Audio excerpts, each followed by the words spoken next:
But see, when you were when we talk about your father, he talked about Bihar first, Bihari first. But the fact is that the state is still one of the poorest in the country.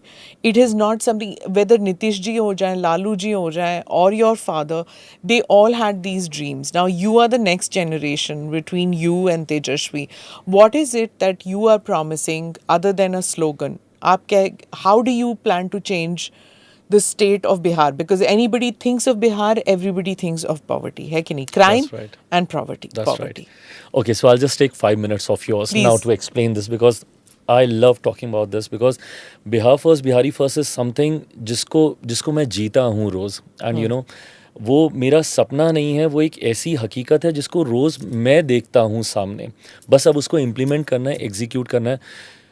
मतलब trust me when I say this, ask me about any problem that my state faces and I have got a solution to it. मैंने सालों दिए हैं इसके लिए.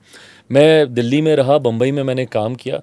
मेरा राजनीति में आने का कारण ही सिर्फ यही रहा क्योंकि मुझे इस बात की तकलीफ़ होती थी जब मैं दूसरे राज्यों में बिहारियों को पिटते हुए देखता था, या बिहारी शब्द को गाली बनते हुए जब मैंने सुना. अगर किसी को गाली, ये बिहारी, जो मेरी पहचान है वो गाली नहीं बन सकता. मैं दूसरे राज्यों को देखता हूँ, महाराष्ट्र में ही देख लीजिए, मराठा प्राइड के लिए लोग लड़ते हैं, बंगाल के लोग अपने आप को बंगाली बोलते हैं, पंजाब के लोग गर्व से पंजाबी बोलते हैं. मैं दूसरे राज्यों में जाता हूँ, बच्चे मेरे कान में आके बोलते हैं कि भैया हम भी बिहार से हैं. तो मैं बोलता हूँ बताओ, बोलते नहीं भैया यहाँ पे किसी को बताया नहीं. क्यों? क्योंकि बिहारी बोलने में उनको शर्म आ रही है. बिहारी जो हमारी पहचान है वो अगर आपके लिए शर्मिंदा का कारण बन रहा है, ये बहुत गलत है. और इसी बिहारी अस्मिता की लड़ाई को लड़ने के लिए ही मैं राजनीति में आया. Now you ask me how. Bihari, पहली बात तो हम लोगों में इतना टैलेंट है, ये मुझे कहने की ज़रूरत नहीं है. आप मीडिया हाउसेस में ही देख लीजिए, टॉप पोस्ट पे आपको बिहारी मिल जाएंगे. बिल्कुल. आप बिजनेस हाउसेस में चले जाइए, CEO CFOs आपको बिहारी मिल जाएंगे. मेडिकल कॉलेजेस, हॉस्पिटल्स में चले जाइए, HODs आपको बिहारी मिल जाएंगे. Needless to say maximum number of IAS IPS officers Bihari मिल जाते हैं. तो जब बिहारी इतना आगे, तो मेरा बिहार इतना पीछे क्यों रह गया? ये हम लोग को अध्ययन करने की ज़रूरत है, और जो मैंने किया इसके ऊपर बिगेस्ट कारण यही रहा. ये जात पात धर्म मज़हब में हम लोग उलझ कर रह गए, सिर्फ और सिर्फ एक दूसरे से बढ़ते गए. बिहार में जाते ही लैंड आप कीजिएगा, आपको भूमियार मिल जाएंगे, आपको राजपूत मिल जाएंगे, ब्राह्मण मिल जाएंगे, दलित मिल जाएंगे, बैकवर्ड मिल जाएंगे, आपको अति पिछड़ा मिल जाएंगे, महादलित मिल जाएंगे, मुस्लिम मिल जाएंगे, बट कोई बिहारी आपको नहीं मिलेगा. ये सबसे बड़ी तकलीफ है. कोई नहीं बोलता कि मैं बिहारी हूँ. ये प्राइड जब तक आप में नहीं आएगा, जब तक हम सब एक होकर हम लोग नहीं लड़ेंगे, तब.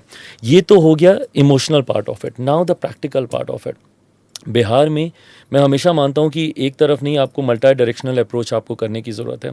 शिक्षा, नालंदा यूनिवर्सिटी पर हम लोग गर्व करते थे. जब देश तो भूल जाइए, दुनिया ने शिक्षा के महत्व को नहीं समझा था, तब हमारे पास नालंदा यूनिवर्सिटी थी. आज तक प्रधानमंत्री जी अपने बैकड्रॉप में G20 देशों के जब राष्ट्रीय अध्यक्ष आते हैं तो बैकड्रॉप में नालंदा यूनिवर्सिटी को रखते हैं. वहाँ पर शिक्षा के हालात. कोटा में आज भी मेरे बच्चे जाते हैं पढ़ने के लिए. कोटा में पढ़ने वाला बिहारी, पढ़ाने वाला बिहारी, अधिकांश शैक्षिक संस्थानों के मालिक बिहारी, पर व्यवस्था राजस्थानी. क्यों ये व्यवस्था पटना, दरभंगा, भागलपुर, मुजफ्फरपुर ऐसे ज़िलों में नहीं हो सकती? इस पे काम करने की ज़रूरत है. बट इस पे काम करने की हम लोग को ज़रूरत है. हम लोग जब तक माइग्रेशन को नहीं रोकेंगे, हमारे साथ प्रॉब्लम क्या होती है, हमारे बच्चे जब बिहार से बाहर निकलते हैं ना, कोई भी सक्षम परिवार जैसे ही थोड़ा सक्षम होता है, सबसे पहले अपने बेटा बेटी को पढ़ने के लिए बाहर भेजता है. हाँ. वो दूसरे राज्य जाएगा, वहीं पे अपनी पढ़ाई करेगा, वहीं पे नौकरी करेगा, वहीं पे घर खरीदेगा, शादी करेगा, बच्चे पैदा करेगा, और अपने ही प्रदेश के लिए वो प्रवासी हो जाता है, और उसी राज्य का फिर वो बन के रह जाता है. पहले तो ये माइग्रेशन रोकना है, पलायन रोकना है. रिटेन करने के लिए बेटर एजुकेशनल हब्स हम लोग को क्रिएट करने होंगे. स्कूल की एजुकेशन हो, हायर एजुकेशन हो, उसकी सुविधाएं हम लोग को बना के देनी होंगी. हम लोगों को बिहार में इंफ्रास्ट्रक्चर ना के बराबर है, उस पर हम लोग को काम करना होगा. लैंड रिफॉर्म्स हम लोग को चेंज करने की ज़रूरत है. आज आप बिहार में जाके ज़मीन खरीद लीजिए, आपकी उम्र ख़त्म हो जाएगी, बट आप ज़मीन नहीं खरीद पाएंगे. इतना मुश्किल है वहाँ पे ज़मीन खरीदना. ईज़ ऑफ बिज़नेस हम लोग को देना होगा, ताकि निवेशक आए हमारे राज्य में, आकर निवेश कर सकें. राज्य का राजस्व बढ़ाना होगा.